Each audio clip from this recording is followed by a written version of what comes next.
valideynlər, bizim bugün Ulu Öndər Heydər Əliyevin anadan olmasının 112 il dönümünə həsr olunmuş şahid turnirimiz başa çatdı. Çox qəşəng, maraqlı oyun keçdi. Mən bütün yarışlarımda çalışıram ki, yarışımız ədalətli olsun.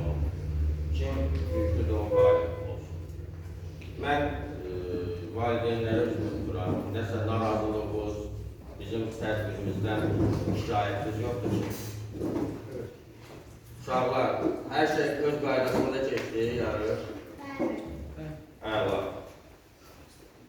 Biz belə qərara gəldik ki, iştirak edən bütün iştirakçılara məktəbimiz adına sertifikat verir. İndi mən bir uşaqları dəvət edərəm. Talıqzadə Munis. Gelir.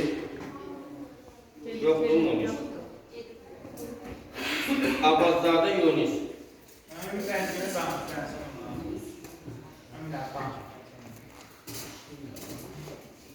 Yunis.